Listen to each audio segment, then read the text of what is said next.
Hello friends, good morning. कैसे आप सब? उम्मीद है बहुत अच्छे होंगे। आज का वीडियो आपको देखना बहुत ज़्यादा ज़रूरी है और ये वीडियो अगर आप पूरा देख लेते हैं, अगर अच्छे से समझ लेते हैं, तो आपको दोबारा मुझसे ये क्वेश्चन पूछने की ज़रूरत नहीं पड़ेगी कि हमें एक्टिव चॉइस लेना चाहिए या फिर ऑटो चॉइस।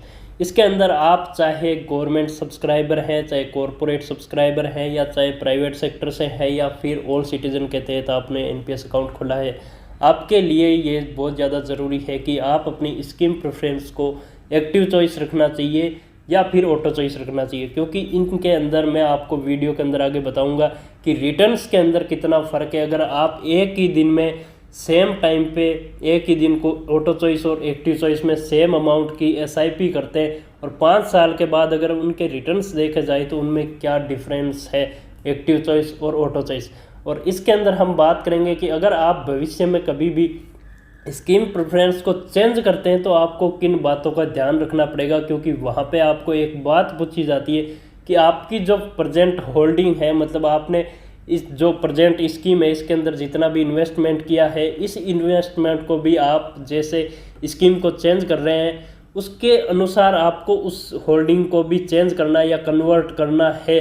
तो ये बात आपको बिल्कुल भी ध्यान रखने वाली बात है। इसके अंदर आपको बहुत ज़्यादा नुकसान हो जाता है अगर इस बात को आपको सही से पता नहीं हो, आपको एनएवी वगैरह सही से पता नहीं हो। तो अगर ये स्कीम प्रेफरेंस आप चेंज करते हैं तो इसके अंदर नुकसान वाली बात हो जाती है। चलिए वीडियो को शुरू करते हैं। इससे पहले मैं बता दूं, मैं हूं सुरेंद्र सिंह और आप देख रहे हैं यूट्यूब पे एनपीएस के बारे में बनाए गए एकमात्र channel make live in Hindi. Friends, इस वीडियो के अंदर सबसे पहले हम बात करते हैं कि गवर्नमेंट सब्सक्राइबर्स को भी अप्रैल 2019 के बाद में ये छूट दी गई है कि वो एक्टिव चॉइस भी ले सकते हैं। क्योंकि पहले गवर्नमेंट सब्सक्राइबर के लिए सिर्फ ऑटो चॉइस था, जो गवर्नमेंट का पहले निर्धारित फंड एलोकेशन होता था उसी में ही इन्वेस्टमेंट होता था। लेकिन अप्रैल 2019 के बाद में ये चेंज कर दिया गया है। आप गवर्नमेंट सब्सक्राइबर भी अपना फंड एलोकेशन है उसको खुद कंट्रोल कर सकते हैं, खुद जैसे चाहे इन्वेस्टमेंट कर सकते हैं। इसके अंदर वीडियो शुरू करते हैं। एनपीएस के अंदर हम अकाउंट ओपन करते हैं तो इसके अंदर 2 स्कीम प्रेफरेंस होते हैं कि आपको पूछा जाता है ऑटो चॉइस लेना चाहते हैं या एक्टिव चॉइस।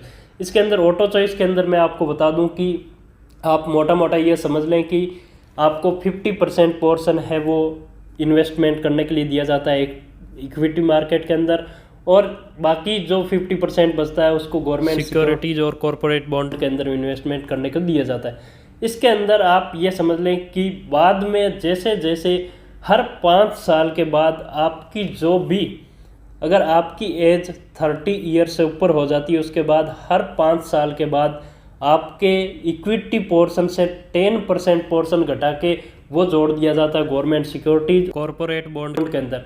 मतलब कि हर 5 साल के बाद 30 साल की एज के बाद आपका इक्विटी का पोर्शन 10% कम होता जाता है और गवर्नमेंट सिक्योरिटीज 10% से बढ़ते जाते हैं। इसके अंदर दूसरी बात कर लेते हैं एक्टिव चॉइस। एक्टिव चॉइस के अंदर इक्विटी में लिमिट है 75% की, कि आप 75% अपने पोर्टफोलियो का पोर्शन है वो इन्वेस्टमेंट कर सकते हैं इक्विटी के अंदर, और 25% के अंदर आप पूरा 25% गवर्नमेंट सिक्योरिटीज में भी कर सकते हैं और पूरा 25% कॉरपोरेट बॉन्ड में भी कर सकते हैं। अब यहाँ पे आप गवर्नमेंट की इस एनपीएस स्कीम की फंड एलोकेशन समझ लें। इसके अंदर 4 तरीके की फंड एलोकेशन है। सबसे पहली है इक्विटी मार्केट, दूसरा है गवर्नमेंट सिक्योरिटीज, तीसरा है कॉरपोरेट बॉन्ड, और चौथा है अल्टरनेट इनकम वाले साधन जिनके अंदर फिक्स रिटर्न्स मिलते हैं, जो इन्वेस्टमेंट ब्याज के तरीके से किया जाता है जैसा पहले होता था। अब यहाँ पे हम आगे चलते हैं। सबसे पहले समझ लेते हैं कि आपको एक्टिव चॉइस लेनी चाहिए या फिर ऑटो चॉइस।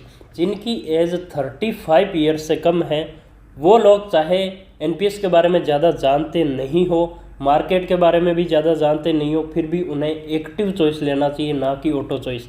क्योंकि यहाँ पे ऑटो चॉइस के अंदर आपका 50% ज़्यादा से ज़्यादा 50% ही आप इन्वेस्टमेंट कर पाते हैं इक्विटी मार्केट के अंदर। इसलिए जब तक आपकी एज 35 ईयर से कम है तब तक आप स्कीम प्रेफरेंस को चेंज ना करें।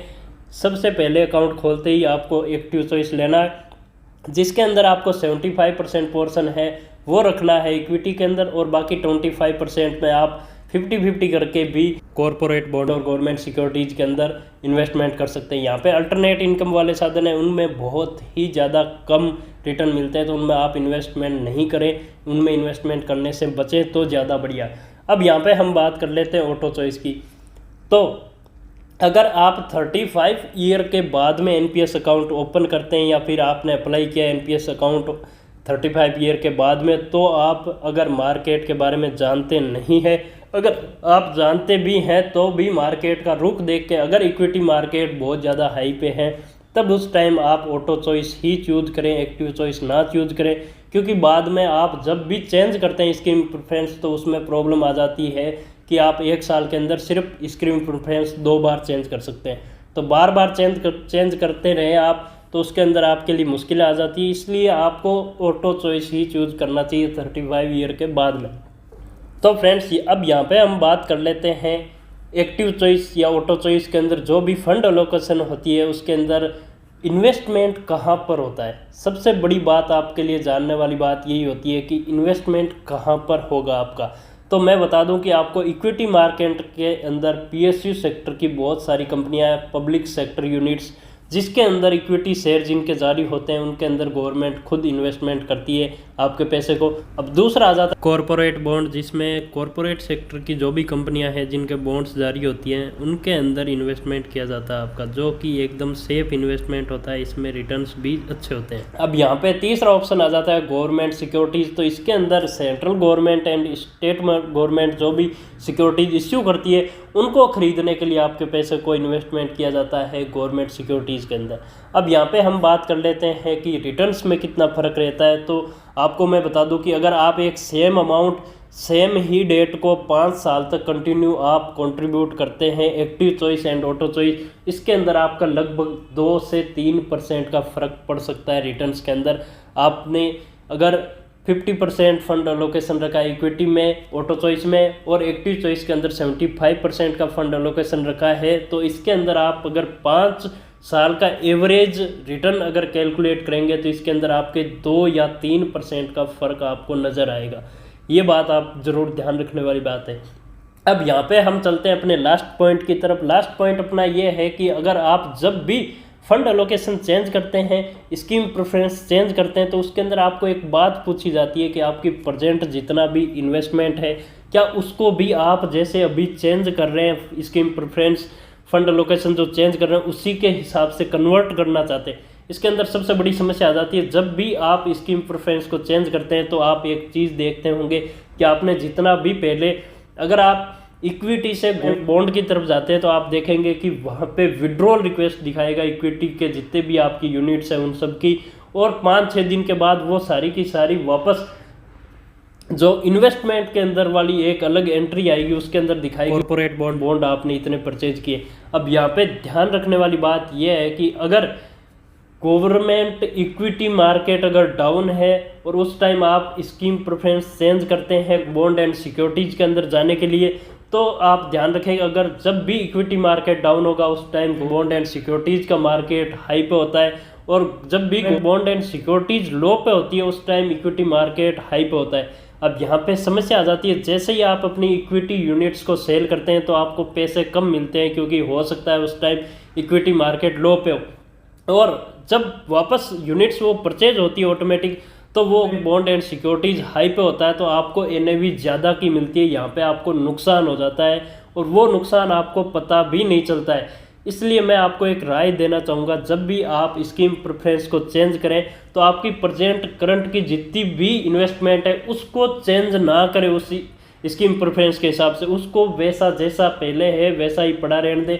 आप उस ऑप्शन को सेलेक्ट ना करें कि हमें प्रेजेंट जो भी मैं स्कीम प्रेफरेंस चेंज कर रहा हूँ उसी के हिसाब से मेरा सारा का सारा फंड एलोकेशन होना चाहिए। इसमें आपके नुकसान हो जाता है। तो आप जितना भी कंट्रीब्यूट कर सकते हैं कर चुके हैं उसको आपको चेंज नहीं करना, ये बात आप ज़रूर ध्यान दें क्योंकि कई बार नुकसान हो जाता है। और दूसरी इस जो चेंज स्कीम प्रेफरेंस चेंज करने का नुकसान मैं बता दूं, आप जितना भी कंट्रीब्यूट करते हैं स्कीम प्रेफरेंस चेंज करते हैं उसी हिसाब से अगर आप सारा फंड चेंज कर देते हैं स्कीम में उसमें इन्वेस्ट कर देते हैं तो यहाँ पे आपको पता नहीं चलेगा कि आपके असलियत में रिटर्न्स कितने बने, क्योंकि वो यूनिट्स जो भी आप स्कीम प्रेफरेंस में चेंज करते हैं वो सेल होती है और दोबारा वापस परचेज होती है, तो वो इन्वेस्टमेंट अमाउंट वो आ जाती है जो आपकी वापस परचेज हुई है। तो उसके अंदर आप अंदाज़ा नहीं लगा पाएंगे कि आपने जितना भी इन्वेस्टमेंट किया है उसमें आपको सही से प्रॉफिट कितना हो रहा है। तो इस बात का ज़रूर ध्यान दें। फ्रेंड्स इससे अलावा मैं आपको वीडियो एक अलग से बना के बताऊंगा कि आप NAV है वो कैसे चेक कर सकते हैं। कई बार ऐसा भी होता है कि इक्विटी मार्केट वो हाई पे होता है और गवर्नमेंट बॉन्ड एंड सिक्योरिटीज़ का मार्केट लो पे होता है। अगर हमें पता ऐसा आशंका ये होती है कि हो सकता है इक्विटी मार्केट डाउन में जाएगा, तो उस टाइम स्कीम प्रेफरेंस को चेंज करना बहुत ही लाभदायक हो सकता है। आप अगर प्रेजेंट की जितनी भी होल्डिंग है उसको गवर्नमेंट बॉन्ड एंड सिक्योरिटीज़ में चेंज कर लेते हैं तो आपको गवर्नमेंट बॉन्ड एंड सिक्योरिटीज की कम NAV के अंदर इन्वेस्टमेंट मिल जाता है और वो आपके लिए प्रॉफिटेबल हो जाता है। तो इसलिए मैं आपको आगे एक वीडियो भी बना के बताऊंगा कि आप अपनी पास्ट की जितनी भी NAVs है उनको कैसे चेक कर सकते हैं। अब आगे मैं एक वीडियो भी बना के बताऊंगा कि आप पास्ट की जितनी भी NAV है, हर डेट की NAV का रिकॉर्ड रहता है, चाहे वो इक्विटी का हो, गवर्नमेंट सिक्योरिटीज, गवर्नमेंट बॉन्ड का, किसी भी NAV का। जब से NPS स्टार्ट हुआ है तब से आप हिस्टोरिकल डेटा देख सकते हैं कि किस दिन क्या NAV रेट रही है, तो उसी हिसाब से आप डिसीजन ले सकते हैं। तो इसके बारे में भी मैं एक वीडियो बनाऊंगा और उसके अंदर आपको पूरा एक्सप्लेन करके बताऊंगा कि आप NAV कैसे चेक कर सकते हैं। तो आई होप फ्रेंड्स आपको सारा का सारा जो स्कीम प्रेफरेंस के बारे में जो भी बात आपको समझनी चाहिए थी वो शायद समझ में आ गई है। अगर आप कुछ पूछना चाहते हैं तो आप मेल कर सकते हैं, कमेंट कर सकते हैं। आपके कमेंट का रिप्लाई आपको पता है जस्ट 2 मिनट में आता है। धन्यवाद फ्रेंड्स।